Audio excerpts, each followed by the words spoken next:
पूर्णा शहराची काल मतदार यादी, अंतिम मतदार यादी जी आहे ती जाहीर करण्यात आलेली आहे आणि यामध्ये खूप त्रुट्या आम्हाला जाणून आलेल्या आहेत. म्हणजे बऱ्याचशा लोकांची नावं नाहीयेत, जी लोक वारलेली आहेत त्यांची नावं त्याच्यामध्ये आहेत. एका प्रभागातील नावे दुसऱ्या प्रभागामध्ये टाकण्यात आलेली आहेत.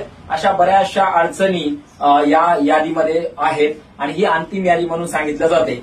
आमची विनंती आहे की ही जी काही गोंधळ किंवा त्रुट्या याच्यामध्ये निर्माण झालेल्या आहेत त्या त्रुट्या ताबडतोब हे ऐकल्या गेल्या पाहिजे आणि शहरातील नागरिक जे आहेत त्यांना सुद्धा विनंती करण्यात येते की त्यांनी सुद्धा आपले जे काही तक्रार अर्ज आहेत आपली नावं आधी त्यांनी चेक केली पाहिजे. ज्या काही तक्रारी आहेत त्या आपण नगरपालिकेला ताबडतोब सोमवार किंवा मंगळवारपर्यंत द्यावेत अशी विनंती. त्याचा एक फॉर्मॅट सुद्धा आम्ही मार्क्सवादी कम्युनिस्ट पक्षाकडनं किंवा डीवायएफआयकडनं एक फॉर्मॅट करून आम्ही वेगवेगळ्या ठिकाणी फॉरवर्ड करणार आहोत.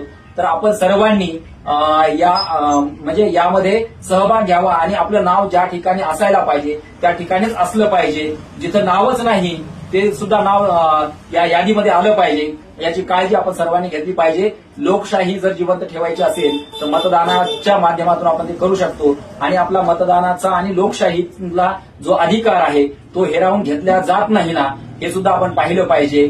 बऱ्याच ठिकाणी असं मी ऐकतोय की काही लोकांनी बसून मुद्दाम या प्रभागामध्ये याचं नाव असायला पाहिजे, त्या प्रभागामध्ये त्याचं नाव असायला पाहिजे, अशा काही गोष्टी घडलेल्या आहेत. हे आम्हाला निदर्शनास आलेलं आहे. तर ते आपण कृपया या सगळ्या गोष्टी आपण पाहिल्या पाहिजे आणि आपला हक्क अधिकार शाबूत राहिला पाहिजे. यासाठी आपण एक आपला अर्ज नगरपालिकेला किंवा निवडणूक अधिकाऱ्यांना दिला पाहिजे असं विनंती आपण सर्वांना करतो. धन्यवाद.